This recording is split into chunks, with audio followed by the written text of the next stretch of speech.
It's the day before Christmas. Have you wrapped all your gifts you've bought for your loved ones? If yes, I hope you've kept your receipts and purchased from a store that gives refunds, just in case you have to return it.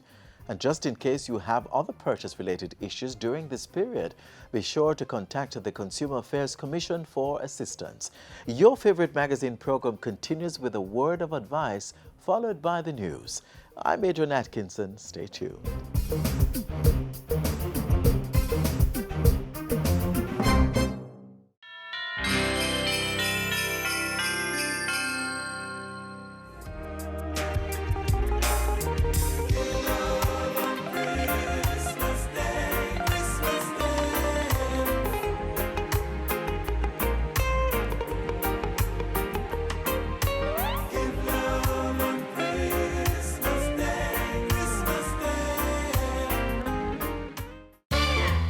Come January 1, 2019, the government of Jamaica will impose a ban on single-use plastic scandal bags, 24 by 24 inches or less in dimension, plastic drinking straws, and the importation of expanded polystyrene foam. Plastics take up to 500 years to break down and end up in our environment, stifling our animals, plant life, and livelihoods too. Refuse single-use plastic products. Start using reusable items. Bring your own bag.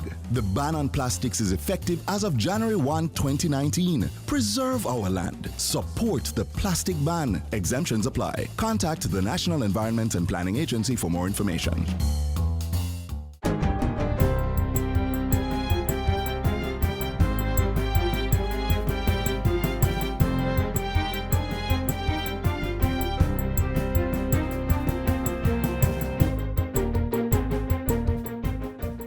Good day, I'm Stephen McHugh, and this is your JIS News for Monday, December 24.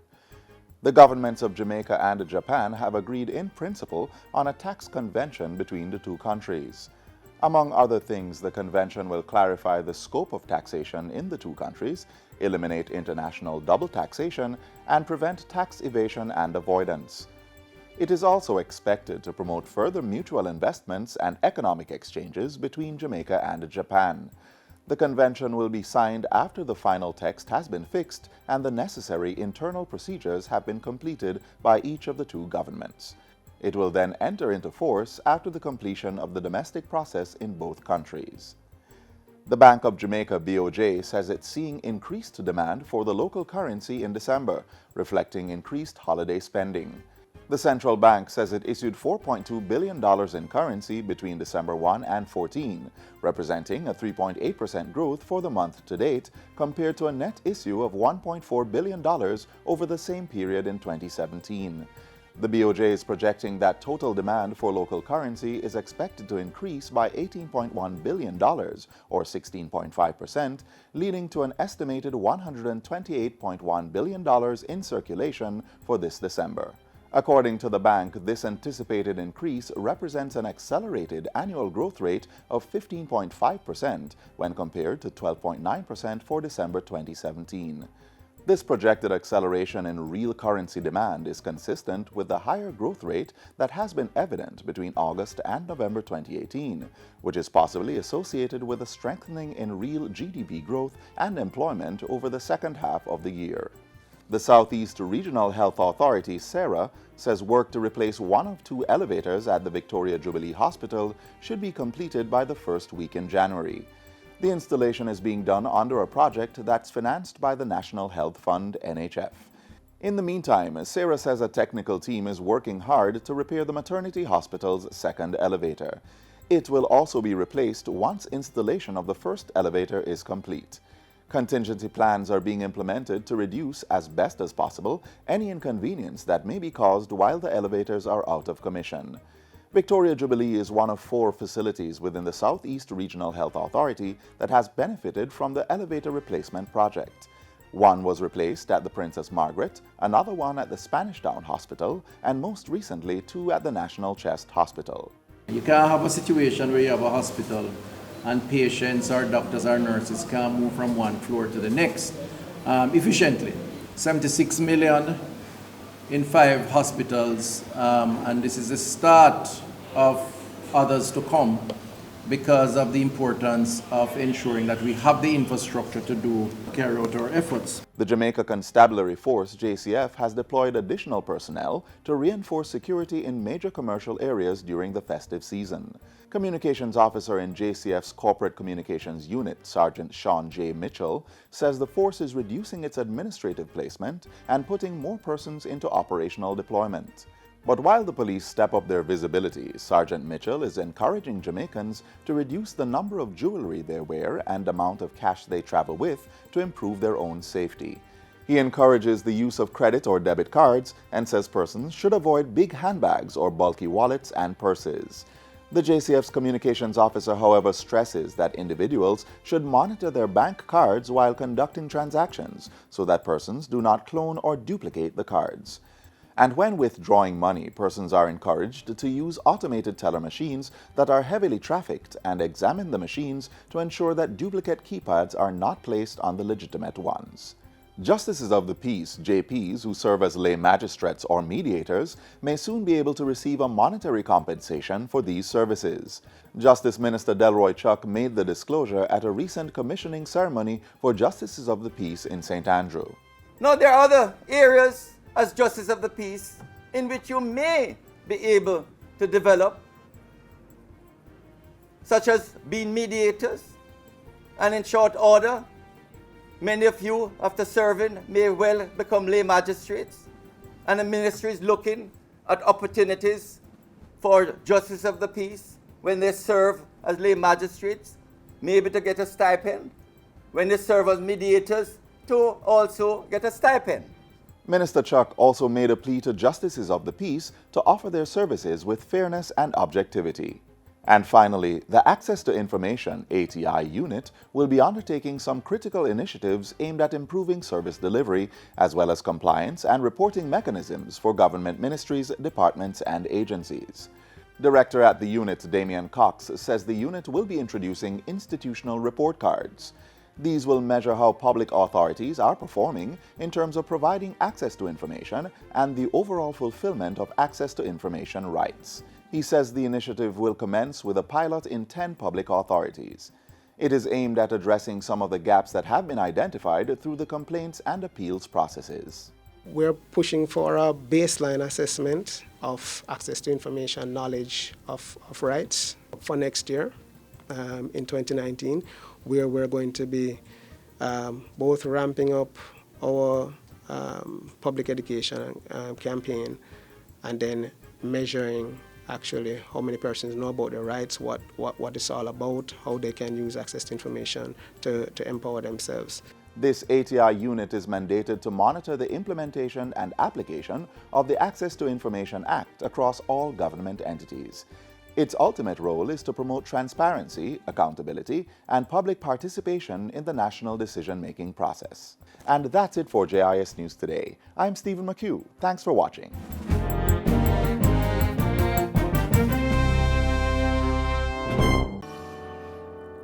The first Noel.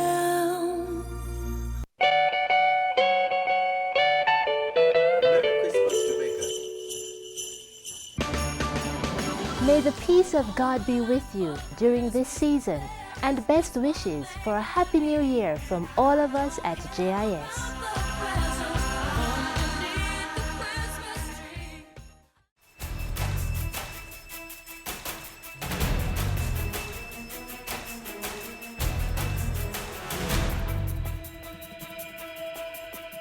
Prime Minister Fett's Reggae Girls meets with agencies under the Ministries of Science and Technology as well as Economic Growth and Job Creation and reassures the business community of his commitment. You're watching Jamaica House Weekly. I'm Anthony Morgan. On Monday, the Prime Minister hosted a reception for the Reggae Girls who recently qualified for the FIFA Women's World Cup. The October qualification makes Jamaica the first Caribbean nation to compete in the Women's Cup. Jamaica has always performed way above its weight class, as they say. We have always had an amplified voice in the world. We have always done far better than people expect us to do. And I get the sense from you that you're going to do far better than the world expects you to do. While pledging his contribution to support the Reggae Girls, the Prime Minister urged the nation to support the female football team. Go girls, make us proud! Before that, Prime Minister Holness was in Montego Bay for a chairman's luncheon at Sandals Hotel. The Prime Minister used the function to recommit his administration to creating an enabling business environment for tourism. Jamaica is sun, sea, sand, but it also has to be safe, secure, and seamless. So we're paying attention to the safety, the security, and the seamlessness. And culture has so much to do with safety and security, and the ease with which people who are not resident or a part of the culture can traverse the space. Seamlessness. The Prime Minister also paid tribute to business tycoon Gordon Butch Stewart, saying he'd grown to admire, respect, and love Stewart's energy and passion. You could describe him as a patriot. You could describe him as a thinker, an innovator. You could obviously describe him as an entrepreneur, but he's also a philanthropist and someone who cares deeply for people. Back at Jamaica House, the Prime Minister held several meetings this past week. On Tuesday, Mr. Holness met with representatives from entities under the Ministry of Science and Technology to include the Universal Service Fund and eGov. The National Works Agency and other reps from the Ministry of Economic Growth and Job Creation were also present. Tuesday also saw Mr. Holness meeting with representatives from the Jamaica Chamber of Commerce. On Wednesday, the Prime Minister received a presentation from the Ministry of Education, Youth and Information's Hope Project. On the weekend, Mr. Holness met with representatives of the churches in Jamaica to discuss the states of public emergency and the way forward after it is discontinued in January. And the Prime Minister expressed sincere condolences to the family and friends of former Minister of National Security Dwight Nelson. Nelson passed away on December 24. Mr. Holness said he was deeply saddened by Nelson's passing, who he described as a true friend and a dedicated public servant. And that's how we close out Jamaica House Weekly. Be sure to join us next time for more news stories coming out of the office of the Prime Minister.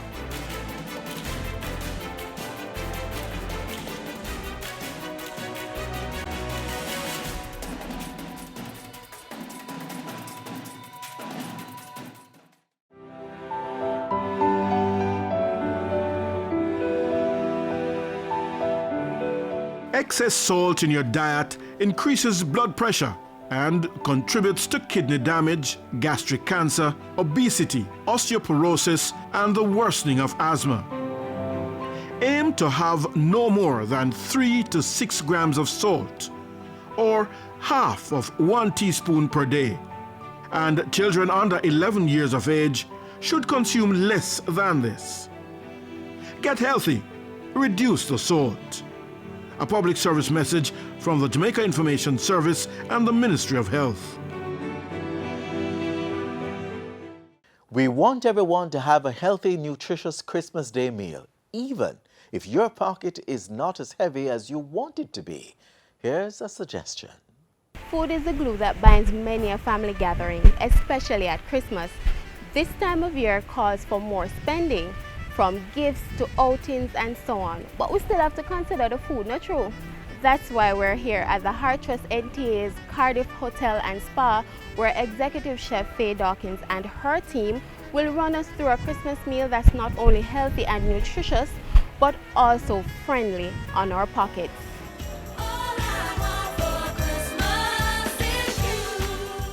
Auntie Faye, what's on the menu? Hi Sharnit, welcome to the Cardiff Hotel and Spa.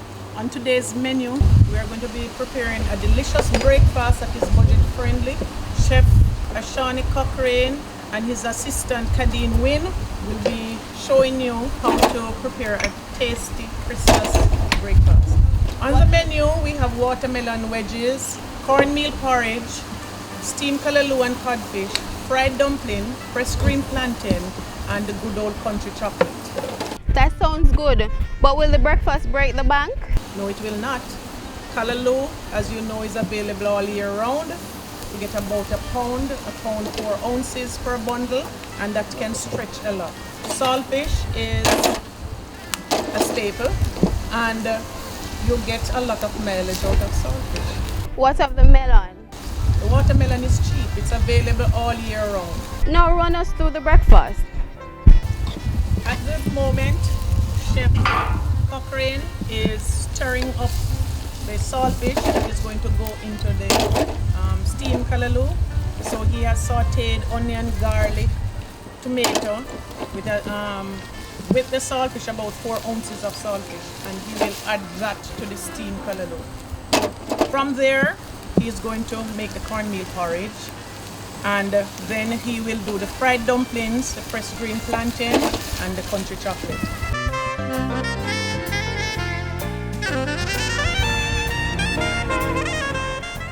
Lovely, lovely. Santa Fe, by 11:30, I'm hungry again, you know. What's next? I know that, Shernit.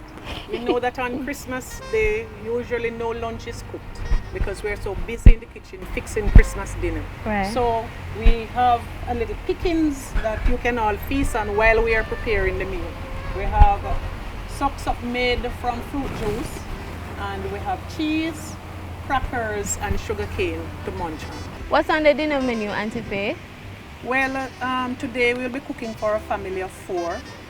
So we are keeping it on a budget. You know that Christmas is a time when relatives all get together.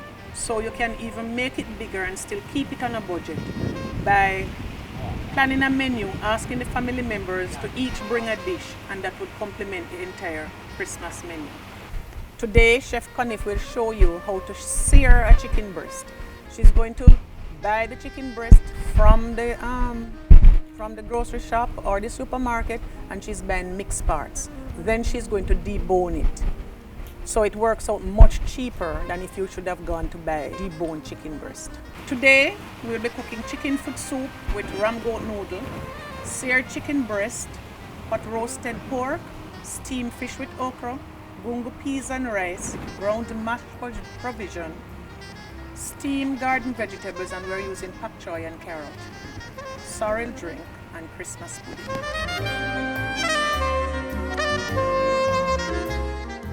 Auntie Faye, now that the dinner is over, I know you have some great ideas for the leftovers. Of course, Shernit. All leftovers can be used in many different ways. You can use the leftover meat to make sandwiches. You can do one-pot meals with them. Just cut up meat and vegetables, add some rice to it, and you make a delicious and nutritious one-pot meal. You can use it also to make sandwiches, for the next day. Okay, and I know a big part of budgeting is preparing for next year. So what do you think we can do to prepare for next year? To prepare for next year, you can do a lot of things. One thing we use vegetables all the time. We use herbs and spices to bring out the flavor of food.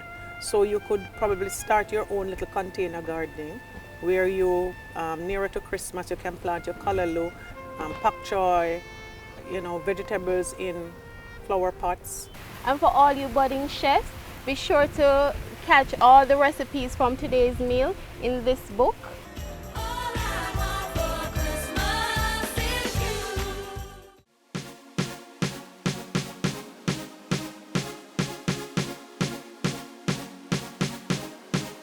With the support of the Jamaica government, we have gotten some extra funds, welcome funds I must say, to assist with bulky waste cleanup across the town centres of our country. At least a town or 2 towns in each parish. By the time we are through, we'll complete 105 towns, and it's in every parish. We're spending somewhere in the region of about $60 million on the bulky waste cleanup. We're giving you the cleanest Christmas ever. The operation is going so well. We are moving out tons and tons of debris. We are seeing old fridge, old mattresses. There's so much dump sites that we're uncovering. Some areas we were passing and didn't even know a dump site was there. People keep pointing out, the residents keep referring us, like this Barracks Road area here, where we expect to move, for example, 20 loads, we end up moving 40 loads. areas that we went to and thought that one day would have been sufficient, we end up doing 3 days, like in Spanish Town. We have several trucks. We have our crane truck out, lifting up old cars and the heavier stuff. We have a backhoe down there, we're cleaning drains, we're picking up plastic bottles, we're doing every little thing, all in the name of making the place clean, not just for Christmas, but beyond. I want to use the opportunity to thank the residents though for the cooperation, and they have been giving us the information and they have been helping us to locate these sites and to clean them up.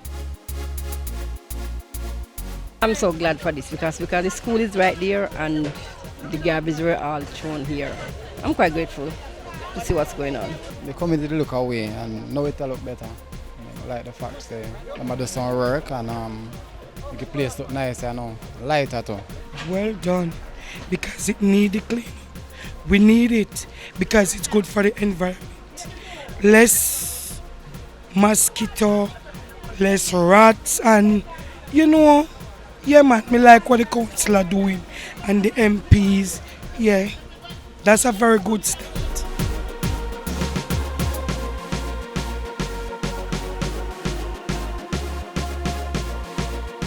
Christmas breeze a blow. Or how about a more traditional one like Joy to the world, the Lord is come. You'll find these and others in this next feature. Time is Christmas. Oh, what a eerie feeling it evokes. Oh, what a wonderful time is Christmas. It's only once a year. Oh, what a carols mean bringing everybody together. It means being one. Being in unity, being united, a time for sharing, a time for just being around friends, family, loved ones, caring for people who you don't even know, just giving and, just a whole togetherness. Generally, carols don't really mean much to me, but it seems to mean more when I come home, just because I live abroad right now. So whenever I come home around Christmas, hearing Christmas carols and the Jamaican rendition of those Christmas carols just makes me feel more at home. They help to enhance the spirit. Music is a powerful tool, and with Christmas and the season of love and everybody sharing and caring, when you have nice songs to complement that, it's very good.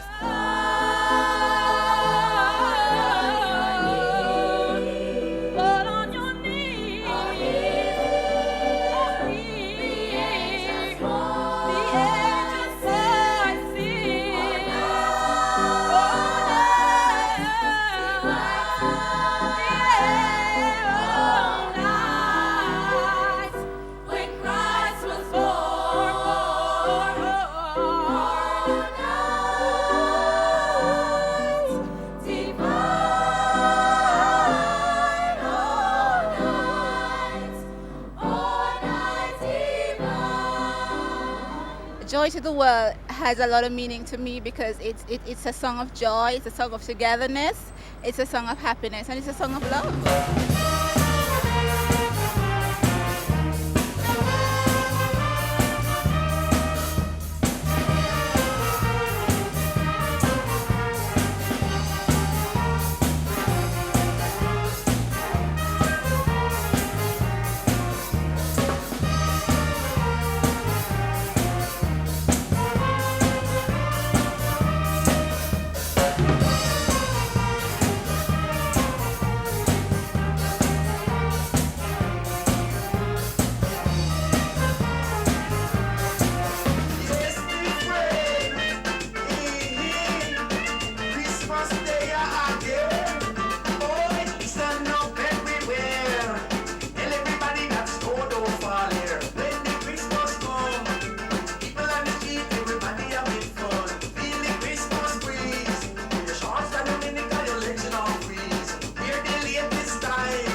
Our take on it was that we're tired of singing about the snow and reindeer and coming down the chimney and the cold winter nights and the chestnuts and the whatever, right? So we actually, it was a conscious decision. And it didn't take us very long to do the album because, everybody was so enthusiastic about it and the lyrics and the ideas just flowed. We had so much tradition here during Christmas, and that tradition, the world didn't know about it. And a lot of young people didn't know about it. When we were growing up, you know, our culture here, our Christmas culture, was put on the back burner. It was all about the snow and all about, as the Europeans and the Americans and stuff understood Christmas, and that was passed on to us through our colonial ties, obviously. Then we said, no, we can enrich our whole Christmas experience by doing stuff that addresses our Christmas experience.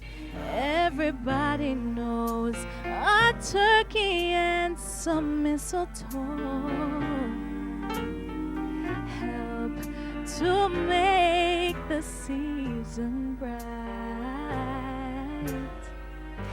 and the tiny tots with their eyes all aglow will find it hard to sleep tonight. They know that Santa's on his way. He's loaded lots of toys and goodies on his sleigh. And all the chicken them a try fi spy, fi see is which one of them is going to fry.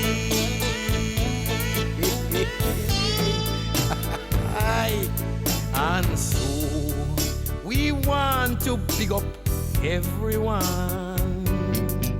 all kids from 1 to 92. Although money done, have a whole heap of fun. Merry Christmas to you. I really don't believe I know any Jamaican Christian carols that well, but I've heard some, and I think they're very nice. Well, when I hear it, what really to say, to name one, no, I really can't do it. I don't know any, so this year I'll learn some. No, not off the top of my head. I think the response to Jamaican Christmas carols, it's basically the same as the response to Jamaican folk music and Jamaican reggae music. People will love always the O Holy Night and the Silent Night and so on. You'll even find people in Jamaica trying to dress up to look like the White Christmas. You know, you want to have snow. But by and large, people still respond to the local songs. I think it's important that Jamaicans embrace Jamaica all the time. I'm very disturbed by our cultural drift, influenced by cable, by satellite, by radio, by the movies that are here. Because without your culture, you're a lost nation. What a eerie feeling it evokes. What a wonderful time is Christmas. It's a pity it's only once a year.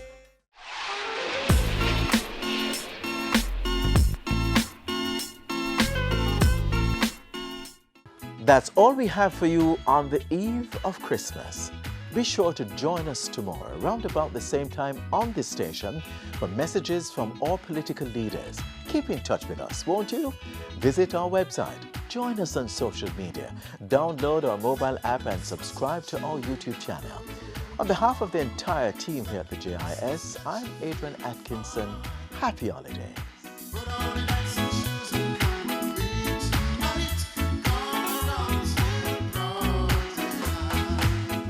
This has been a production of the Jamaica Information Service, the voice of Jamaica.